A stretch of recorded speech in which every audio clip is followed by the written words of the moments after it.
Hello hello hello hello hello hello hello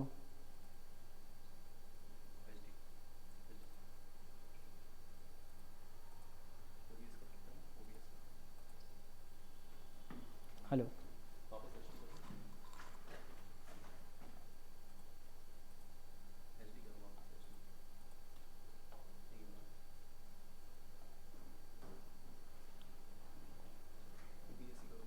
वहाँ से OBS चला गया इसलिए तो नहीं शायद कुछ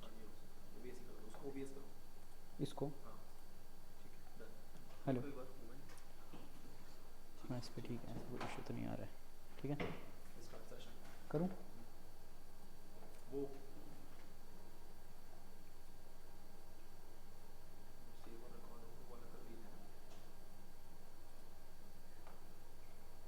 हेलो हेलो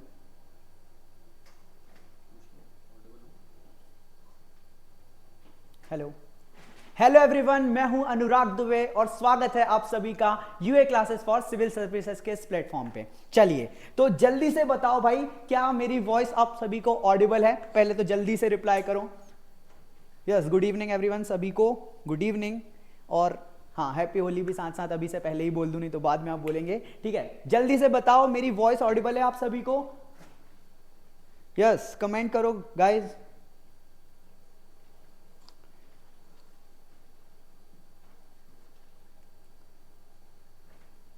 ओके डन। चलिए तो आज हम कुछ ऐसा डिस्कस करने वाले हैं। वैसे आपको पता ही होगा, जैसे कि हमने इसी के साथ हमने लिखा हुआ था कि आज डिस्कशन होने वाला है यूनिट 1 का। चलिए तो हम डिस्कस करने वाले हैं आज यूनिट 1 को, उसके कुछ बहुत ज्यादा इंपॉर्टेंट क्वेश्चंस जो एक्चुअली में आपके एग्जाम में अभी 20 तारीख को आए थे। ठीक है, तो आज हम उसको डिस्कस करने वाले हैं और आगे बढ़ने वाले हैं। और एक्चुअली में ये आपको जस्ट ऐसा है कि आपको क्लियर हो जाएगा कि हमारा आगे का विजन क्या है टेस्ट सीरीज 2024 जो हम लॉन्च करी है उसको लेकर। ठीक है, वहां पर भी हम कुछ ऐसे ही डिस्कस करने वाले हैं, सारी चीजों का डिस्कशन आपके सामने होने वाला है। तो चलिए आज हम स्टार्ट करते हैं विदाउट वेस्टिंग आवर टाइम। तो जल्दी से स्टार्ट करते हैं कुछ ऐसे क्वेश्चंस के साथ जो बहुत ज्यादा इंपॉर्टेंट है और शायद आपके एग्जाम में आगे आ भी सके। ठीक है, एक चीज और बोलना चाहूंगा, इन क्वेश्चन की एक खास बात है, मैं इन क्वेश्चंस के आंसर बताने के साथ साथ एक और चीज करने वाला हूं, और वो ये है कि इसके अलावा भी आपको और बहुत सारी इंफॉर्मेशन देने वाला हूं।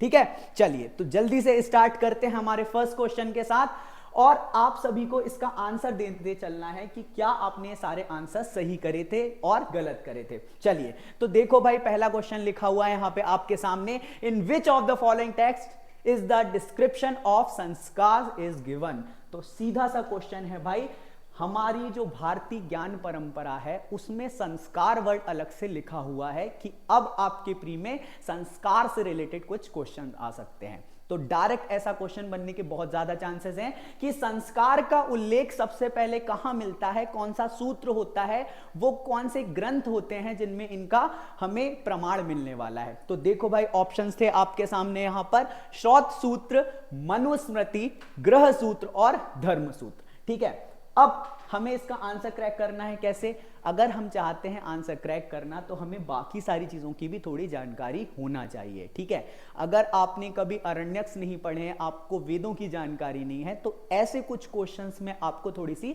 डिफिकल्टी आ सकती है। चलो तो वैसे इसका आंसर बहुत ही क्लियर है कि भाई ग्रह सूत्र जो है हमारे, ये हमें जानकारी देते हैं किस चीज के बारे में, संस्कारों के बारे में। क्लियर? अब संस्कार से रिलेटेड कुछ और थोड़ी सी बात करते हैं, तो जल्दी से देखते हैं भाई, अगली चीज को हम डिस्कस करते हैं कि धर्म सूत्र क्या होता है, श्रौत सूत्र क्या होता है और मनुस्मृति क्या होता है। तो सुनो भाई, संस्कार वैसे 16 होते हैं जो जनरली माने गए हैं, गौतम जी के द्वारा 40 संस्कार भी आपके सामने बोले गए हैं। क्लियर? अब एक चीज आपको यहां पे क्लियर रखना है आपके प्री के लिए, बहुत ज्यादा डीप लेवल पे जाओ इतना जरूरी नहीं है, बट आपको थोड़ा सा ज्ञान तो होना चाहिए कि हाँ भाई कुछ संस्कार ऐसे भी हो सकते हैं। डायरेक्ट क्वेश्चन वैसे आ सकता है आपको कि भाई जो जन्म के पूर्व के संस्कार हैं इनमें से कौन सा नहीं है। ठीक है, 4 ऑप्शन आएंगे, आपको 3 का पता होना चाहिए कि जन्म से पहले 3 जो हमारे संस्कार हैं, गर्भाधान संस्कार है, दूसरा है पुंसवन और तीसरा है सीमंतोन्नयन। तो इस प्रकार के क्वेश्चन बहुत ज्यादा बन सकते हैं। डन। तो आपके सामने यहाँ पे 16 संस्कार लिखे हुए हैं जो भारतीय संस्कृति में बहुत ज्यादा माने गए हैं। सभी जो ग्रंथ होते हैं वो इसके अकॉर्डिंग ही मतलब इनको फॉलो कर दे, क्योंकि ग्रंथ से ही संबंधित होते हैं स्मृतियां। ठीक है, अरण्यक, सारी चीज एक दूसरे से रिलेटेड होती हैं। ठीक है, जो सूत्र वाला पार्ट होता है, जो ग्रह सूत्र है, ये भी कहीं ना कहीं रिलेटेड है हमारे ग्रंथ से। ठीक है, क्योंकि ग्रंथ के आगे ही जब उनको समझाने के लिए बाकी सारी चीजें आई तो ये एक से एक जुड़ती हुई चली गई। जैसे कि ग्रंथ से जब हम बात करते हैं ऋग्वेद, यजुर्वेद, इनसे ही संबंधित होते हैं उपवेद। ठीक है, इसके बाद अगर हम बात करते हैं तो ब्राह्मण्स जो होते थे वो भी इससे ही रिलेटेड थे कि कुछ चीजें जो हमें वेद में समझ में नहीं आई है वो ब्राह्मण्स में समझाई गई।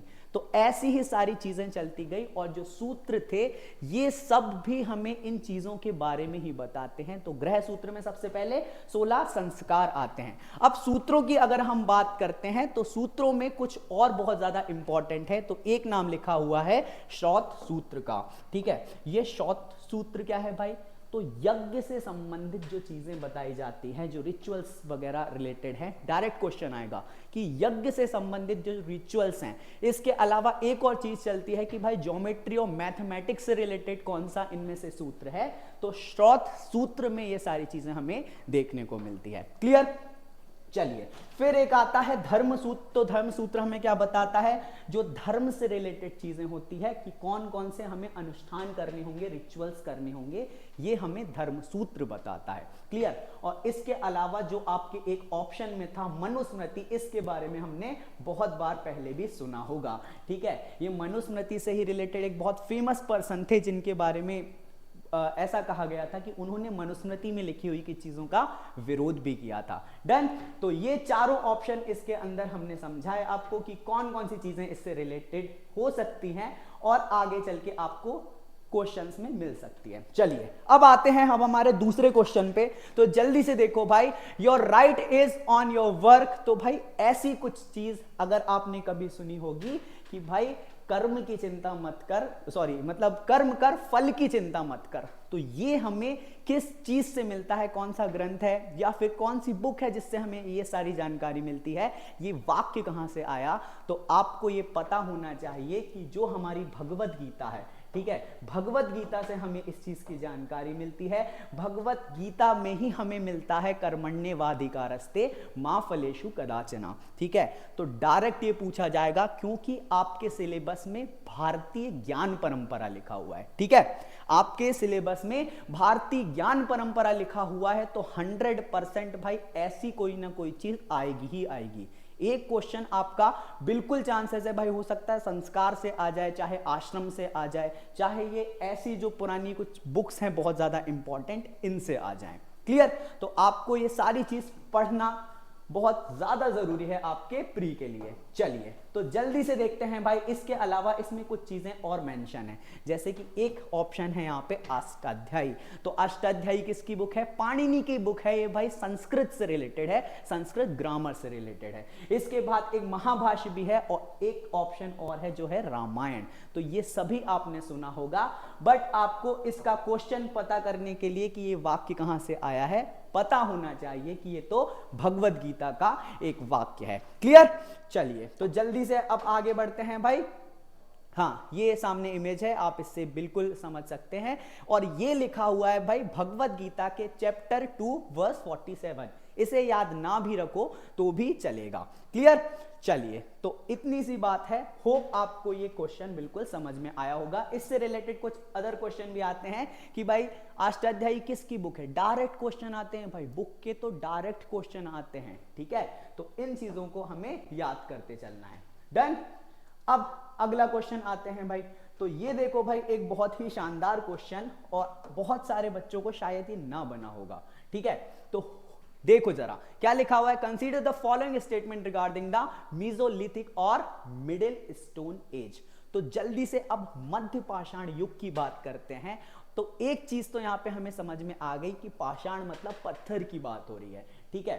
कई बार हम इन्हें इस तरीके से भी क्रैक कर सकते हैं। अब अगर स्टेटमेंट देखें तो फर्स्ट स्टेटमेंट लिखा हुआ है at this time the stone tools were called microliths, ठीक है। तो यहां पे एक वर्ड आ गया है माइक्रो, ठीक है। माइक्रो मतलब आप ये समझ लो, जब भी हम किसी छोटे आकार की चीज की बात करते हैं, जैसे कि आपने वर्ड सुना होगा माइक्रोन, ठीक है। तो जब हम किसी छोटे आकार की जिसकी थोड़ी रेडियस कम होती है उनके बारे में बात करते हैं तो वहां पे माइक्रो वर्ड यूज करते हैं। तो यहां पे सीधा सा मतलब है, ये बोल रहा है कि इस टाइम पे हम माइक्रोलिथ्स मतलब छोटे आकार के पत्थरों का यूज कर रहे थे, ठीक है। तो ये पहला स्टेटमेंट हो गया, क्लियर।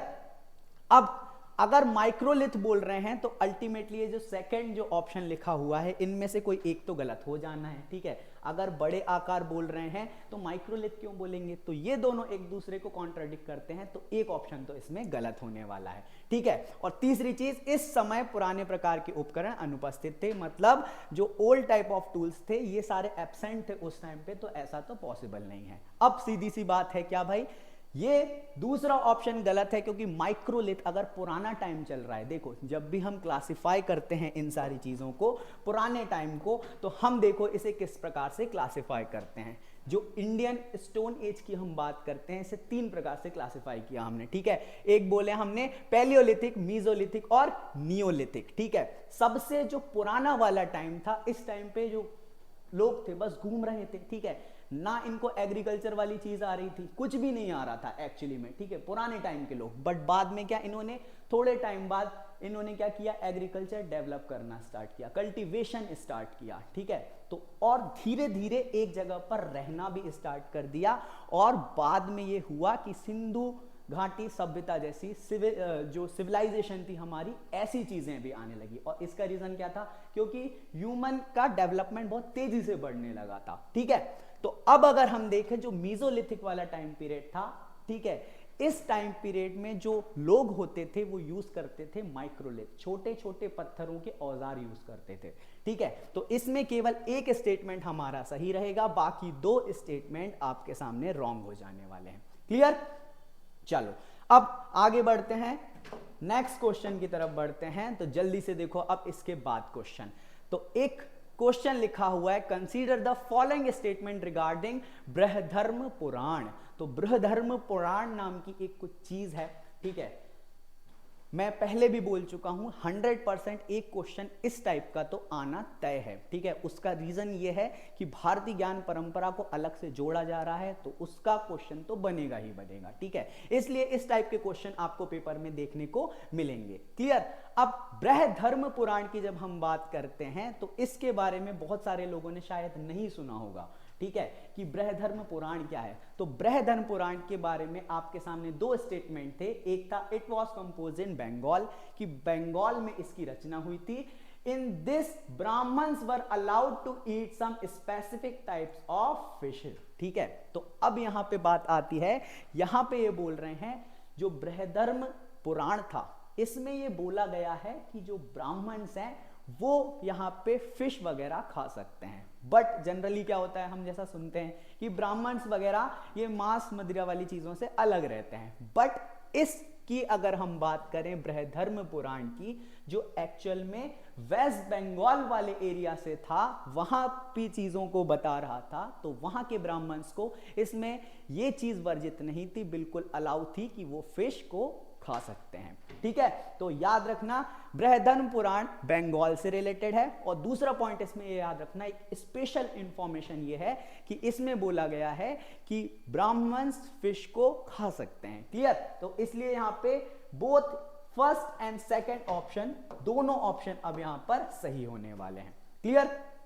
चलते हैं अब आगे बढ़ते हैं नेक्स्ट क्वेश्चन की तरफ। तो ये देखो भाई, आपके सामने इमेज भी बनी हुई है बृहधर्म पुराण की, आप इससे याद रख सकते हो कि बंगाल ब्राह्मण्स को कहा गया कि हाँ वो अब खा सकते हैं फिशेस को, क्योंकि अभी भी अगर आप देखो जो बंगाल वाले एरिया हैं और जो भी कोस्टल वाला रीजन है वहां पर फिशेस बहुत ज्यादा मिलती है, बहुत ज्यादा लोग वहां पे फिशेस वगैरह खाते हैं। तो ऐसे ही वहां के ब्राह्मण्स को बोल दिया गया था। चलिए अब अगली अगर हम बात करें तो नेक्स्ट क्वेश्चन एक और आपके सामने आने वाला है, और ये आने वाला है बोधिसत्व से रिलेटेड, क्लियर।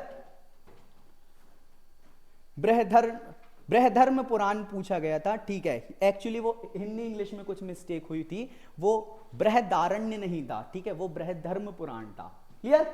चलो अब अगर हम बात करते हैं तो यहां पे देखो भाई बोधिसत्व से रिलेटेड कुछ पॉइंट्स, ठीक है।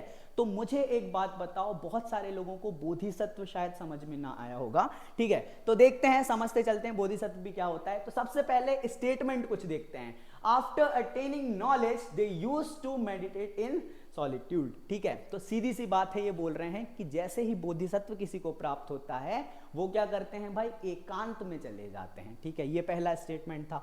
दूसरा स्टेटमेंट है बोधिसत्व की पूजा काफी लोकप्रिय थी, ये भाई बहुत पॉपुलर थे, इनकी वर्शिप बहुत ज्यादा पॉपुलर हुआ करती थी, ठीक है। तो सेकंड स्टेटमेंट भी देखा हमने। थर्ड स्टेटमेंट ये था, they became very popular outside India like in Japan, ठीक है। तो अब यहां पे अब हमें क्रैक करना था कि इनमें से कौन सा स्टेटमेंट सही है और कौन सा स्टेटमेंट यहां पे गलत है। क्लियर। अब सीधी सी बात है कि भाई बोधिसत्व तो पहले पता होना चाहिए। तो बोधिसत्व के बारे में आपको कुछ जानकारी दूं तो ऐसे भाई कुछ लोग थे जो बुद्ध जी को फॉलो करते थे, महात्मा बुद्ध जी को, और एक्चुअली में उन्हें इतना नॉलेज हो चुका था कि वो आसानी से क्या कर लें भाई, आसानी से निर्वाण ले लें, ठीक है। मतलब उनको इतना नॉलेज हो गया था कि अब वो बुद्ध की लेवल पे जा सकते हैं और क्या स्वर्ग में पहुंच सकते हैं, हेवन जा सकते हैं, निर्वाण प्राप्त कर सकते हैं। बट उन्होंने क्या किया, उन्होंने ये कहा कि भाई मुझे नॉलेज तो हो चुका है, बट अब मैं इसका यूज निर्वाण के लिए नहीं करूंगा, बल्कि अब मेरा ये काम है कि जो बाकी लोग यहां पे रह रहे हैं अर्थ पे, अब उनके कल्याण का मैं काम करने वाला हूं, ठीक है। मतलब खुद से ये निर्वाण नहीं लेके दूसरों के कल्याण का काम कर रहे हैं। तो ऐसा ही लोग कहलाए भाई बोधिसत्व, ठीक है। अगर हम इसको इंडिया के उससे देखें तो भाई जैसे कि हमारे यहाँ भी कई सारे देवताएं होते हैं, देवता होते हैं ना हिंदू धर्म में, ऐसे ही आप मान सकते हो भाई जो बुद्ध धर्म है उसमें भी बोधिसत्व का कॉन्सेप्ट चलता है। क्लियर।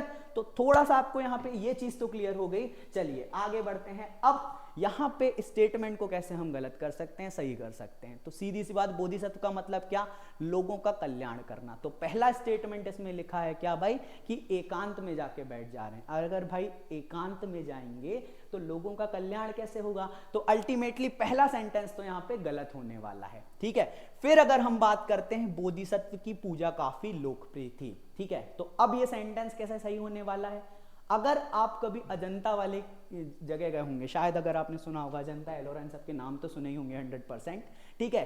तो बहुत सारी ऐसी ही जो केव्स वगैरह रहती हैं ना, वहां पर भी आपको इनकी चीजें मिल जाएगी, ठीक है ना। इन्हें पिक्चर्स के फॉर्म में बनाते हैं। अब कुछ जो बोधिसत्व रहते हैं इनके आम में कभी कमल रखा हुआ दिखा देते हैं, बिल्कुल ऐसा होता है, ठीक है। ये रिप्रेजेंट करते हैं देवता को, ठीक है। उनके हाथ में कमल रहता है, कभी उनके हाथ में कुछ अलग चीजें होती है। तो ये सब बोधिसत्व बताते हैं इन पिक्चर्स के द्वारा। क्लियर। अब आगे बढ़ते हैं। तो हमने देखा बोधिसत्व की पूजा काफी लोकप्रिय थी, और जैसा कि हमेशा होता है वे भारत के बाहर जापान, चाइना और दक्षिण कोरिया वाले एरिया में भी चले गए थे, ठीक है। जब हम 9th क्लास में पढ़ते हैं ना सिल्क रूट, तब वहां पर ये लिखा हुआ है कि जो बुद्धिज्म वाली चीज थी ये सिल्क रूट के थ्रू ही चाइना पहुंच गई, पूरे वर्ल्ड में पहुंच गई थी। तो दूसरा और तीसरा यहाँ पे सेंटेंस बिल्कुल सही होने वाला है। तो याद रखना, हमें पता होना चाहिए इसके लिए बोधिसत्व भी। चलिए अब कुछ एक इमेज और आपको मैं दिखाने वाला हूं, और इसमें 3 चीज लिखी हुई है जिन्हें आपको बिल्कुल याद रखना है। डायरेक्ट ये क्वेश्चन बन सकता है, क्योंकि बोधिसत्व और तीर्थंकर भी अलग से हाईलाइट करके पाठ्यक्रम में वर्ड जोड़े गए हैं, ठीक है। तो याद रखना, अगर हमें क्वेश्चन आता है कि भाई मैंने आपको बोला था जैसे हिंदू धर्म में देवी देवता होते हैं, ऐसा ही कुछ कॉन्सेप्ट चलता है भाई।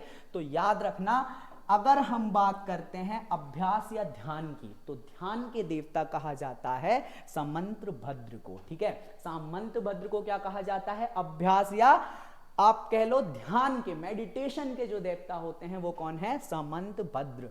डायरेक्ट क्वेश्चन आएगा कि सामंत भद्र के बोधिसत्व किसे, मेडिटेशन का बोधिसत्व किसे कहा गया है, तो सामंत भद्र को कहा गया है। इसके बाद अगर हम बात करते हैं मर्सी की, कि करुणा के बोधिसत्व किसे कहा गया है, तो आपको वहां पे क्लिक करके आना होगा अवलोकितेश्वर। जैसे हमारे हिंदू धर्म में हम बोलते हैं विद्या की देवी कौन है, तो सभी को पता है विद्या की देवी किसे बोलते हैं हम, ठीक है ना। ऐसे ही हम बोलते हैं जब भाई बुद्धि के देवता, ठीक है, तो बुद्धि के भगवान भी हम जब बात करते हैं तो गणेश जी की बात करते हैं। तो ऐसे ही कॉन्सेप्ट कुछ बोधिसत्व से आप रिलेट करके चल सकते हो, तो आपको चीजें माइंड में क्लियर रहेंगी और याद रहेंगी, ठीक है। तो याद रखना, जब भी करुणा की हम बात करते हैं कि मर्सी के देवता कौन है भाई, मर्सी के बोधिसत्व कौन है, तो नाम आता है आपको अवलोकितेश्वर का, ठीक है। ऐसे कई सारे बोधिसत्व आपको देखने को मिलेंगे बुद्ध धर्म में, क्लियर। अब एक चीज और यहां पे हमें याद रखना है, और वो ये याद रखना है कि महायान से रिलेटेड है ये सारी चीज, ठीक है। किस चीज से रिलेटेड है भाई, जो हम पढ़ते हैं कि भाई बुद्ध धर्म दो भागों में डिवाइड हो गया था उस टाइम पीरियड पर, हीनयान और महायान में। किस टाइम पीरियड में, जब कनिष्क का काल था, ठीक है। कौन का एरा चल रहा था, ये चल रहा था कनिष्क का एरा, और नियर बाय ये 68 एडी था। उस टाइम पे महायान और हीनयान दो सेक्ट में ये डिवाइड हो गया था, ठीक है। तो महायान की जब बात करते हैं तो बोधिसत्व का कॉन्सेप्ट महायान में है, ठीक है। किस में है भाई, महायान में है बोधिसत्व वाला कॉन्सेप्ट। अपनी कॉपी में अगर आपके पास यूनिट 1 के नोट्स बने रखे हुए हैं तो उसमें ये महायान भी जोड़ लेना, क्लियर। बिल्कुल आ सकता है क्योंकि क्वेश्चन, ठीक है। तो एक लास्ट चीज और बची है इसमें, इस पिक में आप देखोगे भाई मंजुश्री लिखा हुआ है, और इसमें लिखा हुआ है बोधिसत्व ऑफ विजडम, ठीक है ना। मतलब बुद्धि के अगर हम बोधिसत्व की बात करते हैं तो मंजुश्री यहां पे नाम आता है, क्लियर। तो ऐसे कुछ बोधिसत्व आपको और पढ़ना है ताकि आपसे एक भी क्वेश्चन यहां पे प्री में गलत ना हो सके, क्लियर। चलो, तो अब यहां पे देख सकते हो भाई, सीधी सी बात जो मैंने बताई थी, क्या चाहते हैं भाई, वो स्वर्ग नहीं जाना चाहते हैं, बल्कि यहां पे जो लोग हैं अर्थ पर उनका ही कल्याण चाह रहे हैं, तो इसको हमने बोला बोधिसत्व। डन, चलिए आगे बढ़ते हैं हम नेक्स्ट क्वेश्चन की तरफ। हाँ, थोड़ा स्पीड हमें इतनी ही रखना पड़ेगा, नहीं तो हमारे सारे क्वेश्चन बिल्कुल रह जाने वाले हैं, क्लियर। चलो, तो अगला क्वेश्चन देखते हैं भाई। Ashok appointed officer to go from place to educate the people, by which of the following names were these officers known, ठीक है। तो पुराने समय में जब मॉडर्न एरा चल रहा था हमारे यहाँ, तो मॉडर्न काल में भाई जो ऑफिसर्स होते थे इनको अलग अलग नाम से हम जानते हैं, ठीक है। हाँ, बिल्कुल ऐसे क्वेश्चन भी बनते हैं और इनमें भी बहुत ज्यादा कॉन्फ्लिक्ट्स है, ठीक है। कुछ लोग बोलते हैं कि फीमेल में नहीं आता है नाम, ठीक है। सेम चीज हमें तीर्थंकर में भी चलती है, ठीक है। जब हम जैनिज्म पढ़ते हैं, तीर्थंकर्स पढ़ते हैं, तो उसमें ये प्रॉब्लम आती है। बहुत सारे लोग ऐसा बोलते हैं कि मल्लीनाथ जी हैं वो फीमेल थे, ठीक है, और कुछ लोग बोलते हैं मेल थे। तो हमेशा ऐसे कॉन्फ्लिक्ट चलते रहते हैं, बट हम आते हैं हमारे क्वेश्चंस के ऊपर, ठीक है। तो अशोक की अगर हम बात करते हैं तो ग्रेट अशोका के टाइम पीरियड में अगर हमें चीजें मिलती है कि अशोक ने बहुत सारे अधिकारियों को नियुक्त करके रखा था और इनके डिफरेंट नाम होते थे उस टाइम पे। तो अगर हम बात करें, जो धम्म की बात करता था, ठीक है, जो धम्म को मतलब उसके जो भी चीजें थी कि धम्म में क्या क्या चीजें होती है आपको पता ही होगा, क्या भाई, अपासी नवे बहू का, यानी सुना होगा आपने कि बहुतों का कल्याण करते रहो भाई, अच्छे काम करो, माता पिता की सेवा करो, ऐसी सारी चीजें लिखी थी। तो ये चीजों को दूर दूर जाके स्प्रेड कौन करता था, तो ऐसे अधिकारी का नाम था भाई धम्म महामात्र, ठीक है। याद रखना ये चीज बिल्कुल भूलना मत, ऐसे ही क्वेश्चन बनते हैं, ठीक है। धम्म महात्मा डायरेक्ट पूछा जाएगा ये आपसे क्वेश्चन में, आपको ये पता होना चाहिए, क्लियर। चलते हैं अब अगर हम बात करते हैं तो यहां ऑप्शन में कुछ और भी चीजें लिखी हुई थी, जैसे कि दुर्गपाल। तो दुर्गपाल क्या करता था भाई, जो इनर फोर्ट होता था इसकी रक्षा करता था। ऐसे ही आर्टविक क्या होते थे, आर्टविक का मतलब होता है भाई जो जंगल वाला एरिया होता है, तो फॉरेस्ट डिपार्टमेंट से रिलेटेड जो पर्सन होगा वो आर्टविक कहलाता था। ऐसे ही एक और होता है समाहर्ता। समाहर्ता क्या करता है भाई, रेवेन्यू डिपार्टमेंट का हेड होता था। तो ऐसे बहुत सारे आपको तीर्थ के नाम याद रखने हैं। तीर्थ, हाँ, पुराने समय में तीर्थ भी कहा जाता था इन्हें, ठीक है। 18 और 27 अगर आप कभी कौटिल्य से रिलेटेड कुछ अर्थशास्त्र की बात करेंगे तो आपको पता चलेगा, क्लियर। चलते हैं, तो अब बढ़ते हैं नेक्स्ट क्वेश्चन के ऊपर। नेक्स्ट क्वेश्चन था हमारा अद्वैत दर्शन से रिलेटेड। इसमें क्या था, Advaita philosophy is presented in which of the following, और इसमें लिखा हुआ है इन वेदास, उपनिषद, धर्म सूत्रास और इन स्मृति। तो ये चार ऑप्शन हमारे सामने थे, ठीक है। इसमें से सही आंसर है आपका उपनिषद, क्योंकि वेदों में ये ऐसी बातें हमें नहीं मिलती है, बट बाद में जब चीजें आती है, वेद के बाद आते हैं क्या आपके ब्राह्मण्स, ब्राह्मण्स के बाद ये सारी चीज आती है उपनिषद, वेदांग, ये सारी चीज जो आती है उनमें से उपनिषद में हमें जानकारी मिलती है सबसे पहले अद्वैत दर्शन की। अगर आपने कभी चौथा पेपर पढ़ा होगा, कौन सा चौथा पेपर आप सभी को पता है ना, चौथे पेपर में एक बहुत फेमस पर्सन थे शंकराचार्य जी, ठीक है, सभी को पता होगा। शंकराचार्य जी से रिलेटेड जो पास्ट 2 इयर्स गए हैं ना हमारे, उसमें दोनों बार 20 मार्क्स का क्वेश्चन आया है शंकराचार्य जी पे, ठीक है। तो इसलिए अद्वैत दर्शन बहुत ज्यादा इंपॉर्टेंट है कि अगर भाई मेंस में इतना पूछ सकता है ये, तो बिल्कुल चांसेस बनते हैं किस चीज में आ सकते हैं क्वेश्चन, इससे रिलेटेड क्वेश्चन आ सकता है हमारे प्री में भी। चलिए, तो अगर हम अद्वैत दर्शन की बात करते हैं तो सभी को पता है कि इसमें हम बात करते हैं भाई मोनोइज्म की, मतलब एक की जीव और ब्रह्म अलग अलग नहीं है। बट ये फिलॉसफी हम बहुत ज्यादा डिस्कस नहीं करेंगे, क्योंकि इतना गहन विषय है ये कि इसमें ही हमारा एक पूरा आर चला जाएगा। तो इसमें बस आपको आंसर याद रखना है कि उपनिषद से ही भाई ये चीजें हमें देखने को मिलती है। क्लियर?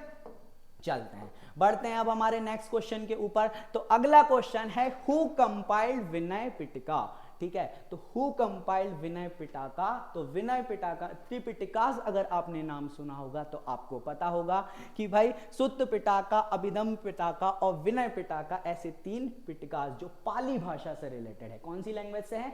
पाली लैंग्वेज में लिखे गए थे, सारे बुद्ध धर्म से रिलेटेड ये सारी चीजें हैं। तो अगर हम बात करते हैं तो बुद्ध से रिलेटेड, बौद्ध धर्म से रिलेटेड ये जो सारी बुक्स हैं, इनको कंपाइल किया गया था। और कंपाइल किसने किया था भाई? जो बुद्ध के शिष्य होते थे, जो उनके डिसाइपल होते थे, इन सभी ने इसको कंपाइल किया हुआ था। तो ऐसे ही एक पर्सन थे जिनका नाम था क्या भाई? जिनका नाम था उपाली, ठीक है। यहां पे उपली लिखा हुआ है हिंदी में, इसे करेक्ट कर लेना, ये है उपाली, ठीक है। तो जो उपाली नाम के पर्सन थे और एक्चुअली में शिष्य हुआ करते थे किसके भाई, ठीक है। तो इन्होंने क्या किया भाई? इन्होंने इसको संकलित किया है। अब अगर हम बात करते हैं कि और ज्यादा डीप लेवल पे अगर क्वेश्चन आ जाए तो बिल्कुल ये पूछ सकता है आपसे कि इस विनय पिटका में लिखा क्या हुआ है, ठीक है। तो याद रखना भाई, ये जो विनय पिटका है इसमें लिखा हुआ है क्या भाई? The rules to be followed by monks, ठीक है। जो मॉन्क्स वगैरह होते हैं इनको किस प्रकार से रूल को फॉलो करना है, ये सारी चीज हमें देखने को मिलती है विनय पिटका में। सुत्त पिटका की अगर हम बात करते हैं तो इसे आनंद नाम के उनके एक शिष्य थे, इन्होंने क्या किया है? कंपाइल किया हुआ है, ठीक है। तो याद रखना, अगर सुत्त पिटका की बात करें तो आनंद ने इनको कंपाइल किया है, और अगर हम विनय पिटका की बात करते हैं तो इसमें हमें नाम मिलता है उपाली का। क्लियर? तो दोनों चीज अब आपको यहां पे क्लियर हो गई होंगी, ठीक है। अच्छा, अब एक क्वेश्चन मैं आप लोगों से ये पूछना चाहूंगा, इधर ही आते हैं। ये एक नाम लिखा हुआ है, ठीक है, क्या लिखा हुआ है? मोगली पुत्र तिस। जल्दी से कमेंट करके बताओ कि ये पर्सन कौन है, ठीक है। जल्दी से कमेंट करके बताओ कि ये मोगली पुत्र तिस क्यों फेमस है, ठीक है, और इन्हें तिस्सा भी कहा जाता है, ये क्यों फेमस है? जल्दी से कोई कमेंट करके बता दो। हाँ, टाइम कम है भाई हमारे पास, ठीक है, जल्दी से कमेंट करके बताओ, इससे अगले क्वेश्चन को पढ़ने से पहले आपका आंसर आना चाहिए, ठीक है। चलो, तो जल्दी से कमेंट करो। अरे हाँ या ना कुछ तो बोलो, पता हो तो पता है। अशोका ब्रदर, ठीक है, बिल्कुल सही बात है। हाँ, अशोका ब्रदर। हाँ, और क्या खास बात है अशोका का ब्रदर होने के अलावा? और भी कुछ चीज तो होगी ना इनसे रिलेटेड भाई। अशोका का ब्रदर था तो इतना फेमस थोड़ी होगा, कुछ तो काम किया होगा, ठीक है।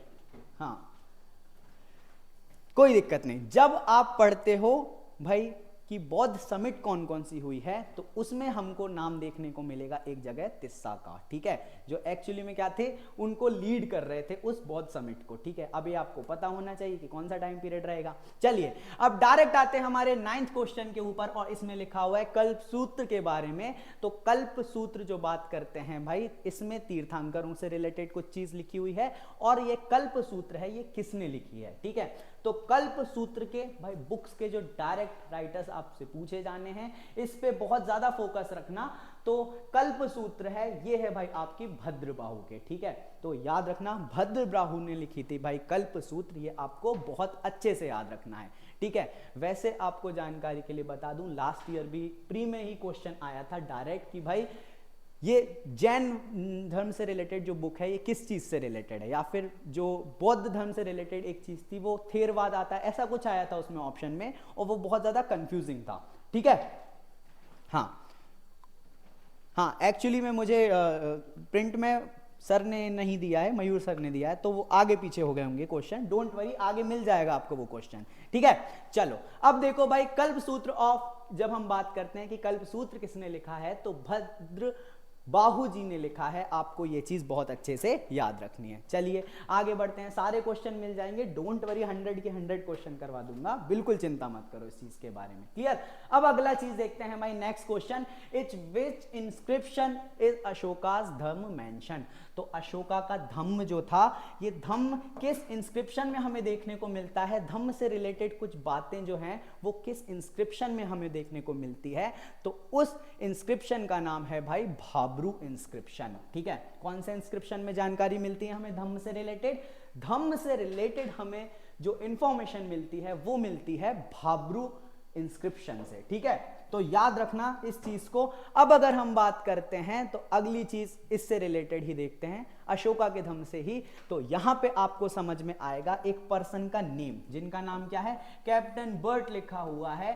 तो ये जो पर्सन थे, इन्होंने डिस्कवर किया था इस भाब्रू इंस्क्रिप्शन को। ठीक है, और इसमें अगर हम बात करते हैं तो इसमें हमें देखने को मिलती है 3 चीजें, बुद्धिज्म, संघ और धम्मा से रिलेटेड। ठीक है, तो धम्म से रिलेटेड बात हमें देखने को मिल रही है किस इंस्क्रिप्शन में, भाब्रू इंस्क्रिप्शन में हमें देखने को मिल रही है, और ये ढूंढी थी किसने, कैप्टन बर्ट ने ढूंढा था। ठीक है, चलो तो एक और क्वेश्चन हमारे यहां पे क्लियर हो गया है, आगे बढ़ते हैं। अब नेक्स्ट क्वेश्चन देखो भाई, ये लिखा हुआ है, council of minister is mentioned in Kautilya's Arthashastra and Ashoka's inscription in the election of the members of the council of minister their character was truly examined which was called. ठीक है, ये एक्चुअली में पुराना क्वेश्चन है जो एग्जाम में पूछा जा चुका है। ठीक है, इसलिए इसकी इंपॉर्टेंस और ज्यादा बढ़ जाती है, क्योंकि जो एमपीपीएससी क्वेश्चन लेके आता है ना, ये बहुत सारे क्वेश्चन पुरानी जगह से कहीं कहीं जो पूछे हुए होते हैं ना, उनको ही उठा कर लेकर आता है। ठीक है,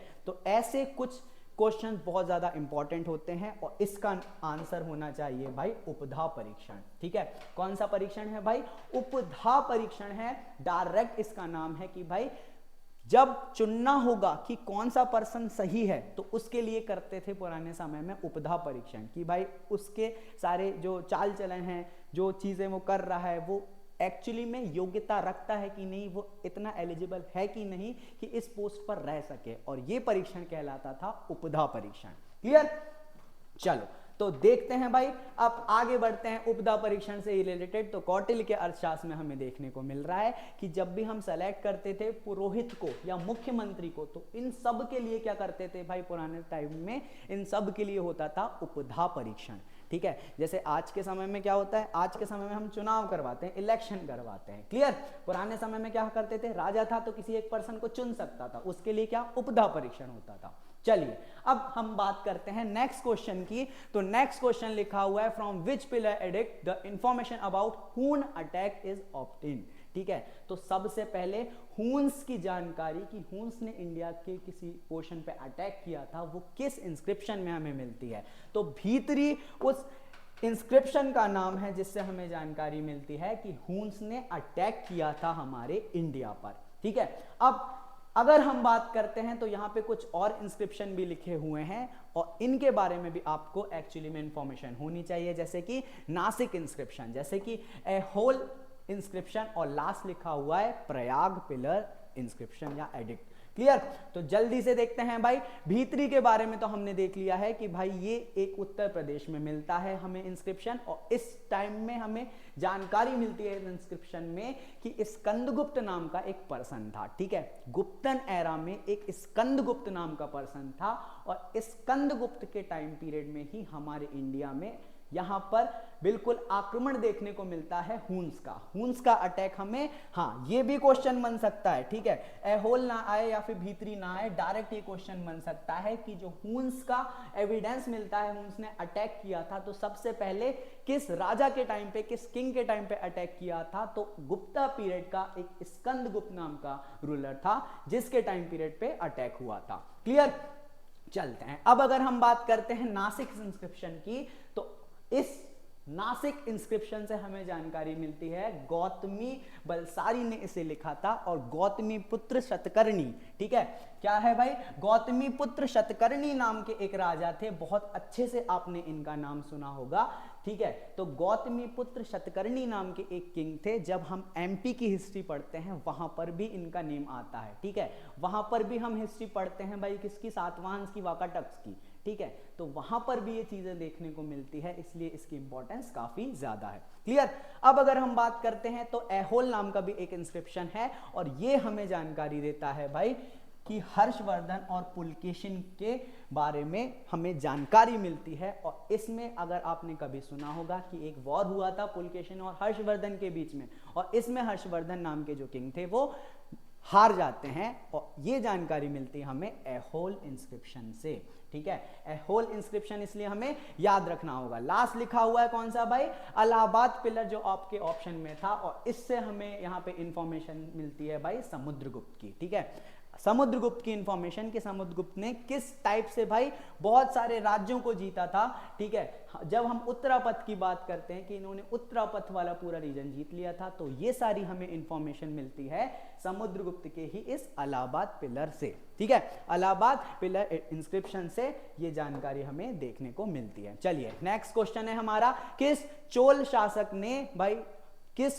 शासक ने वेन्नी के युद्ध में चेरा और पांड्य राजवंश की जो एक साथ सेना आई थी उसे हरा दिया। Which Chola ruler defeated the combined army of Chera and Pandya dynasty in the battle of Venni. तो वेन्नी का जो ये वॉर था, ये एक चोला राजा थे जिनका नाम था भाई क्या, करिकाला, ठीक है। तो याद रखना ये करिकाल, हाँ ये बिल्कुल एकदम फैक्चुअल चीजें देखने को मिलती है, पीएससी जो पूछ सकता है वो क्वेश्चन है कि करिकाल नाम के जो किंग थे इन्होंने चेरा और पांड्या को एक साथ हरा दिया था, ठीक है। जब हम चोलों की बात करते हैं तो चोल में हम यहाँ पे राजेंद्र फर्स्ट की बात करते हैं, ठीक है, और हम एक और बहुत फेमस पर्सन थे राजराज चोला, इनकी बात करते हैं, बट ये सारे लोग आए थे बाद में, और ये कुछ चोला थे ये पुराने टाइम के थे, ठीक है। तो ये जो चोर चेल वाला है ये पुराने टाइम पीरियड के थे। इसमें क्या, ये करिकल नाम के जो पर्सन थे चोला राजा, इन्होंने हरा दिया था किस किस को, ये देखो भाई, इसमें आपको देखने को मिलेगा चेर एक पूरा राजा था, मतलब चेर किंगडम था, एक चोला किंगडम था और पांड्य किंगडम था, ठीक है। तो याद रखना चोला ने हरा दिया था किसे भाई, पांड्य और चेरा को एक साथ, और इन पर्सन का नेम था करिकाल, ठीक है। चलिए अब नेक्स्ट क्वेश्चन की तरफ बढ़ते हैं। अगला क्वेश्चन जो हमारा आने वाला है वो आने वाला है आपके सामने कि iron pillar of Mehrauli is related to which ruler, ठीक है। तो सबसे पहले तो हमें यह भी पता होना चाहिए मेहरौली कहां मिलता है, तो अगर आपको नहीं पता है तो बिल्कुल सर्च करें और बिल्कुल जाएं दिल्ली साइड के एरिया घूमने, ठीक है। तो इस मेहरौली से हमें जानकारी किसकी मिलने वाली है, तो मेहरौली से हमें जो जानकारी मिलेगी वो मिलेगी हमें चंद्रगुप्त विक्रमादित्य के बारे में, और इस चंद्रगुप्त विक्रमादित्य के बारे में हमें जानकारी जो मिल रही है वो देख सकते हो आप, इस पिलर के द्वारा मिल रही है, ये मेहरौली का पिलर है। क्लियर।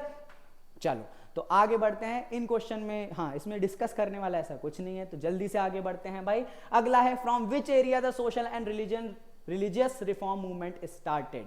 तो भाई सोशल और रिलीजियस रिफॉर्म सबसे पहले कहाँ आए हैं, तो ये सारे रिफॉर्म्स आए हैं भाई बंगाल वाले एरिया में, क्योंकि सबसे पहले जो एजुकेशन का लेवल था वो कहाँ पे स्टार्ट हुआ है, बंगाल वाले एरिया में ही स्टार्ट हुआ है। और बंगाल वाले एरिया में स्टार्ट क्यों हुआ है, इसका रीजन ये है कि ब्रिटिशर्स ने सबसे पहले आके रहना कहाँ स्टार्ट किया, तो सबसे पहले ब्रिटिशर्स आए थे बंगाल वाले एरिया में। ब्रिटिशर्स आए तो उन्होंने लेकर आए सारी चीजें, एजुकेशन को बहुत ज्यादा उन्होंने बढ़ाया कि भाई एजुकेशन होना चाहिए, और जैसे जैसे एजुकेशन आएगी धीरे धीरे थॉट्स आते जाते हैं। एक और दूसरा रीजन ये है कि पुराने समय में ही बंगाल बहुत ज्यादा अच्छे लेवल पे डेवलप हो चुका था, जिसके कारण के ट्रेड भी वो बहुत ज्यादा करते थे, और इससे ही दूसरी जगह के थॉट्स भी आ गए थे।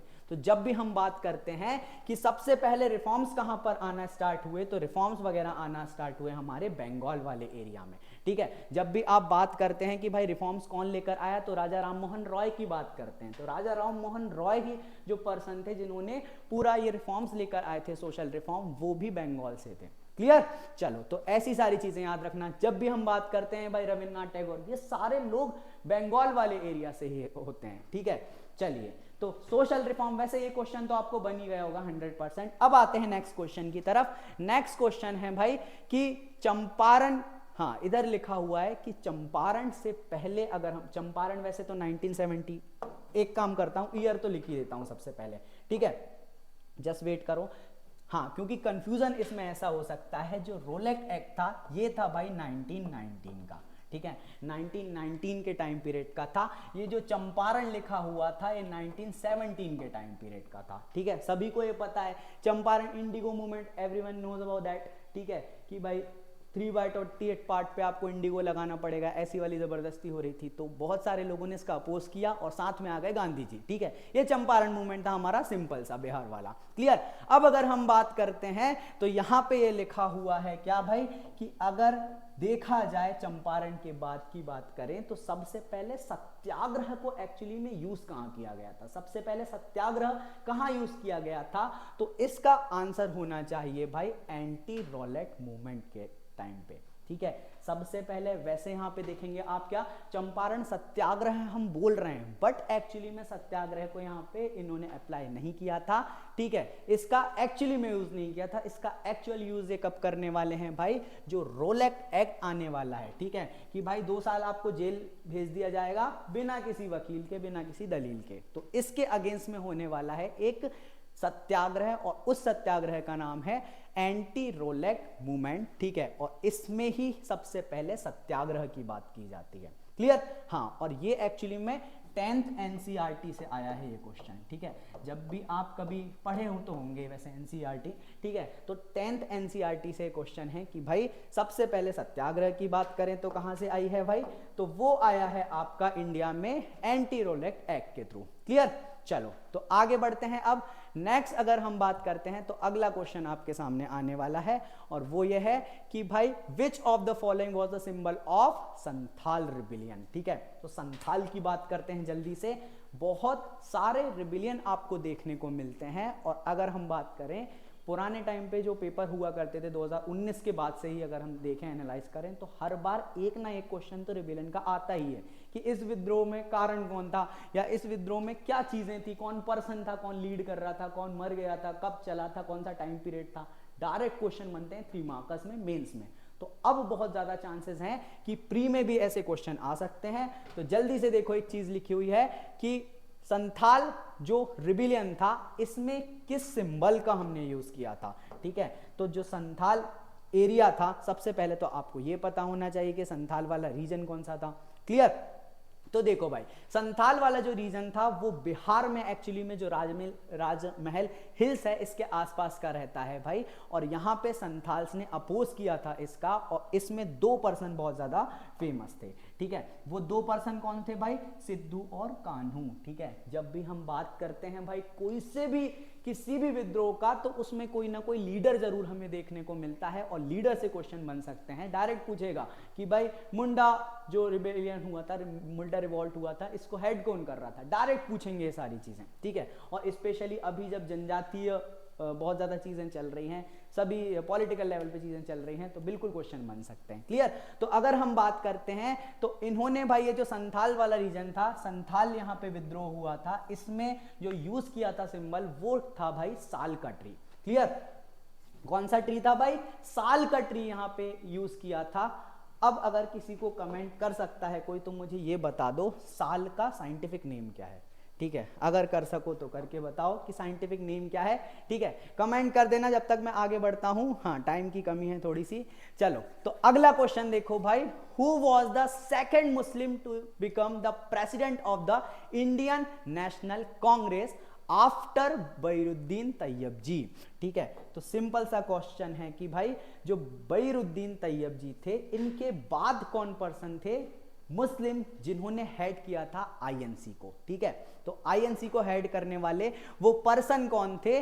तो भाई सभी को पता है, पहले पर्सन तो सभी को पता है कि बहीरुद्दीन तैयब जी थे। जो सेकंड पर्सन थे वो थे रहमतुल्लाह सयानी जी, ठीक है। सेकंड पर्सन कौन थे?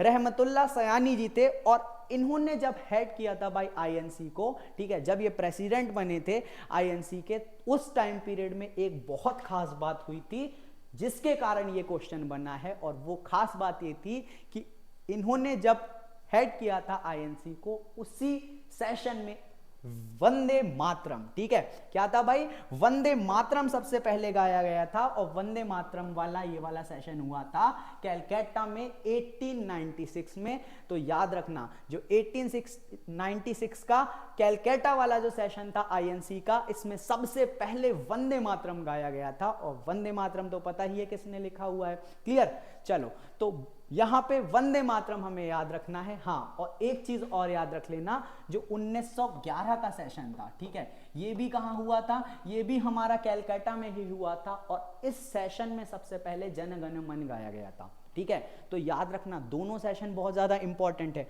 और इसका, हाँ बिल्कुल सही, ठीक है, बिल्कुल सही लिखा है अरुण, शौर्य रोबोस्ता, ठीक है, थोड़ा लेट रिप्लाई आया है बट क्लियर। चलो कोई दिक्कत नहीं है, अच्छी बात है, लेकिन बना ये क्वेश्चन बहुत बढ़िया, ठीक है। तो 1911 का एक आईएनसी का ईयर याद रखना है, और दूसरा ईयर हमें 1896 का भी याद रखना है, ठीक है। इसमें हमें याद क्या रखना है कि वंदे मातरम सबसे पहले गाया गया था। और वंदे मातरम अगर सबसे पहले गाया गया था तो उस टाइम पे जो प्रेसिडेंट कौन थे, बहुत ज्यादा अच्छे से याद रखना, और वो ही सेकेंड प्रेसिडेंट थे जो मुस्लिम कम्युनिटी से थे, क्लियर। चलो, यहां पे इतनी ही चीज है इससे रिलेटेड, आगे बढ़ते हैं। अब नेक्स्ट क्वेश्चन आता है हमारा, ठीक है, जो संगम एरा था, ठीक है, कौन सा एरा था? संगम एरा था। इस टाइम पीरियड पे थे तोड़ी मुसिरी, कोरकाई और अरिकमेडु और मराकरम, ठीक है, ऐसे कुछ नेम मिलते हैं, ठीक है। तो ये सब क्या थे, ठीक है। वैसे तो ये इतने सारे नाम लिख गए थे, तो अगर एक साधारण सा भी एमपीपीएससी का एस्पिरेंट होगा वो क्रैक कर देगा कि इतने सारे नाम हैं अगर, तो ये देखकर ही ऐसा लग रहा है कि हाँ भाई ये रिलेटेड हो सकते हैं भाई, क्या ये पोर्ट से रिलेटेड हो सकते हैं, ठीक है। तो बिल्कुल सही है ये आंसर कि ये सारी कुछ सिटी हुआ करती थी। जैसे अब हम जब हड़प्पा सिविलाइजेशन पढ़ते हैं तो वहां पे लोथल का नाम हमेशा सबसे ज्यादा प्रेफरेंस देते हैं, सबसे पहले लोथल पढ़ते हैं। उसका रीजन क्या? क्योंकि पोर्ट सिटी होती थी। तो ऐसी ही कुछ सिटी थी संगम एरा के टाइम पीरियड पे, ठीक है। चलते हैं, ओके, ठीक है, कोई दिक्कत नहीं अरुण, चलते हैं। तो पोर्ट्स की अगर हम बात करते हैं तो पोर्ट्स आपको पता होना चाहिए, जो संगम एरा था हमारा 3 BC से 3 AD वाला टाइम पीरियड था। इसी टाइम पीरियड के बारे में अगर हम बात करें तो उसी टाइम पीरियड पे पोर्ट्स हुआ करते थे जिनके नाम थे तोड़ी मुसिरी, कोरकई, क्लियर। चलते हैं, तो अब नेक्स्ट क्वेश्चन की तरफ आगे बढ़ते हैं भाई। अगला क्वेश्चन देखते हैं भाई डायरेक्ट, ठीक है। तो देखो भाई, अगला क्वेश्चन लिखा हुआ है पेसिव रेजिस्टेंस, ठीक है। तो पेसिव रेजिस्टेंस को सबसे पहले कौन लेकर आने वाला है? सबसे पहले लेकर जो आने वाले हैं वो हैं हमारे अरबिंदो घोष, ठीक है। अरबिंदो घोष ने सबसे पहले बात करी थी पेसिव रेजिस्टेंस की। तो इनकी एक बुक थी न्यू लैम्प्स फॉर ओल्ड, ठीक है ना। तो इन्होंने उसमें बताया था कि कैसे पेसिव रेजिस्टेंस अब हमको लेके आना है। और यहाँ पे एक छोटी सी चीज लिखी हुई है जो एक्चुअली में कई बार कंफ्यूजन हो जाता है हमें कि एक्टिव और पेसिव, ये जो चीज लिखी हुई है कि कैसे सक्रिय प्रतिरोध होता है और कैसे निष्क्रिय प्रतिरोध होता है। तो छोटी सी एक लाइन लिखी हुई है, श्री अरविंद ने सक्रिय और निष्क्रिय प्रतिरोध में अंतर स्पष्ट किया है।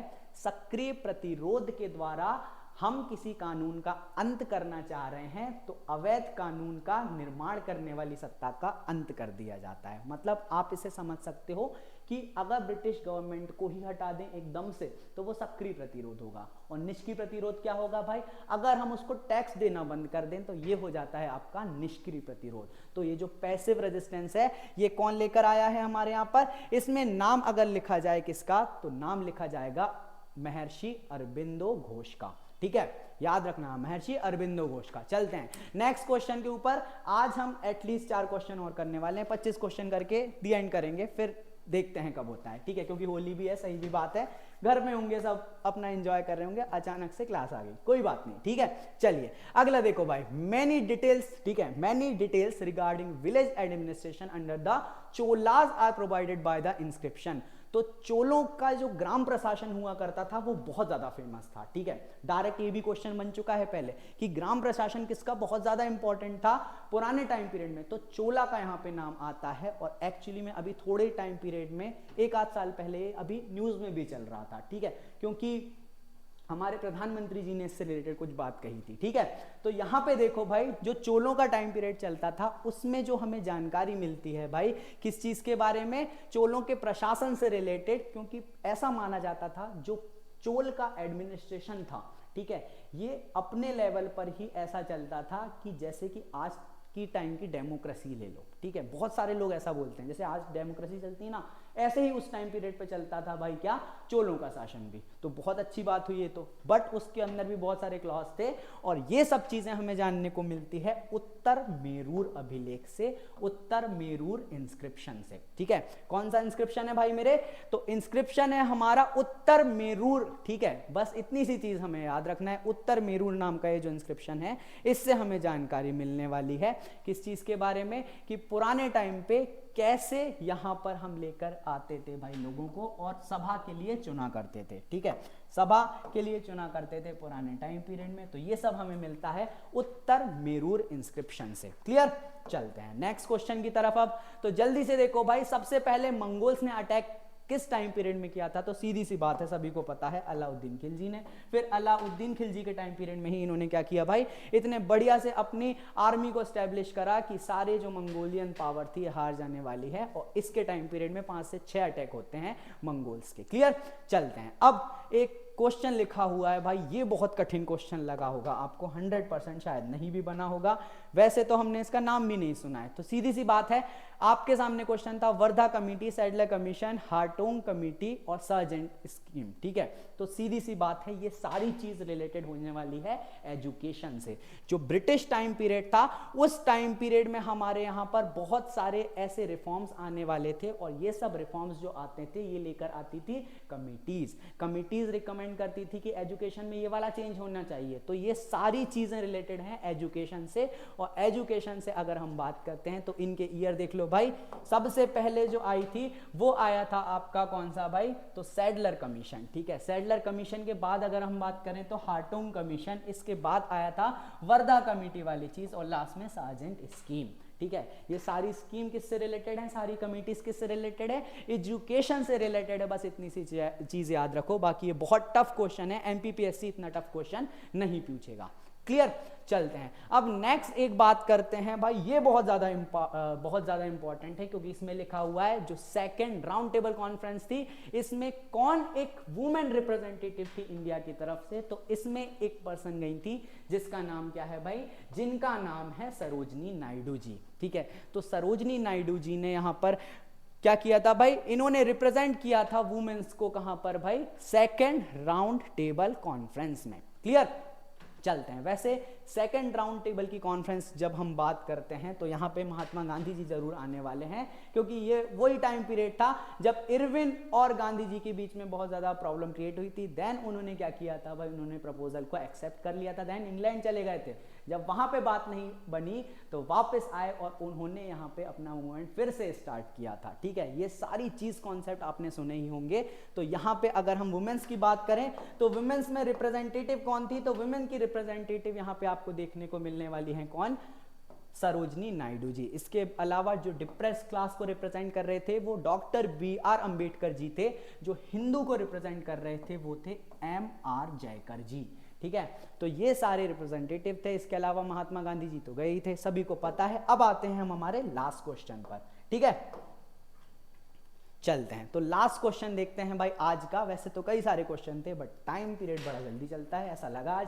चलते हैं तो देखो भाई, by whom was the academic association established, और अकादमिक एसोसिएशन की स्थापना किसके द्वारा की गई थी, तो एक पर्सन थे। और ये भी देखो भाई, अभी जो आया था ना एक क्वेश्चन की बंगाल वाले एरिया से ही थे ये भी, ठीक है, जो हेनरी विवियन डोरोजियो थे, ठीक है। इन्होंने इसको लेकर आए थे एकेडमिक एसोसिएशन को, और इसके कारण ही भाई आगे चल के इनके साथ बहुत ज़्यादा प्रॉब्लम भी होने वाली थी। क्योंकि जब भी ऐसे थॉट्स आ जाते हैं ना बिल्कुल रेडिकल टाइप के कि सडन चेंज होना चाहिए, बहुत ज़्यादा एजुकेशन में चेंज आना चाहिए, तो बिल्कुल ऐसे लोगों का अपोज होता है, ठीक है। तो याद रखना, ये लेकर कौन आए थे, हेनरी लुइस विवियन डेरोजी, और इन्होंने बात करी थी इन सारी चीज़ों के बारे में। ठीक है, होप आपको ये सारी चीज़ अच्छी लगी होगी, आपको बिल्कुल एकदम ऐसा मज़ा आया होगा कि हाँ भाई ये सारे क्वेश्चन तो अब थोड़े अच्छे से और डिस्कस हो गए हैं। ये सारे पॉइंट्स ऐड ऑन करते भी चलना, और ऐसी ही सारी चीज़ अब हम स्टार्ट करने वाले हैं 3 अप्रैल से। ठीक है, जो 3 अप्रैल से हमारी टेस्ट सीरीज स्टार्ट होने वाली है। आज तो केवल 25 क्वेश्चन ही किए। ठीक है, जो नेक्स्ट अब हम 3 तारीख से स्टार्ट करने वाले हैं सेशन, इसमें 100 के 100 क्वेश्चन डिस्कस करेंगे। हुआ तो इसके आगे के क्वेश्चन भी कल की क्लास में हम डिस्कस कर लेंगे सर से एक बार डिस्कस करके। ठीक है, तो सारी चीज़ों को अब हम बहुत अच्छे से पढ़ने वाले हैं और प्री को क्रैक करने वाले हैं। तो मिलते हैं अब नेक्स्ट सेशन में। टिल देन अपना ध्यान रखें, होली बहुत अच्छे से खेलें, बट नहीं बोलना नहीं चाहिए, बट कलर यूज़ करें ज़्यादा, पानी कम यूज़ करें। ठीक है, चलो तो मिलते हैं हम नेक्स्ट क्लास में। होप आप सभी को मज़ा आया होगा। ठीक है, चलते हैं। थैंक यू सो मच, धन्यवाद। जय हिंद, जय भारत।